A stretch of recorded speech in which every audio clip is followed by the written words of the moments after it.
Viral di media sosial, video memperlihatkan Sekretaris Umum Pimpinan Pusat Muhammadiyah Abdul Muti mengajar siswi mengerjakan pekerjaan rumah. Hal tersebut jadi sorotan dan membuat netizen kagum karena sosok Abdul Muti ini akan jadi Menteri Pendidikan Dasar Menengah. Diketahui Presiden Republik Indonesia Prabowo Subianto mempercayakan Kementerian Pendidikan Dasar dan Menengah dalam kabinetnya kepada Abdul Muti.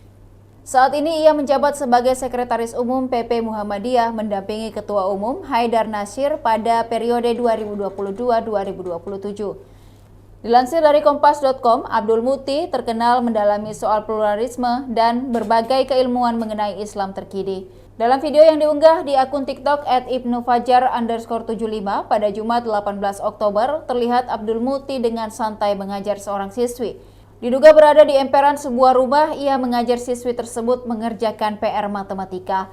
Beberapa netizen berkomentar mengaku kagum dan menyebut Menteri Pendidikan RI harus dari orang tahu seluk-beluk pendidikan Indonesia, bahkan di pelosok.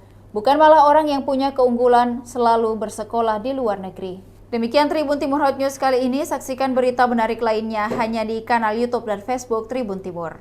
Download Tribun X sekarang. Menghadirkan lokal menjadi Indonesia.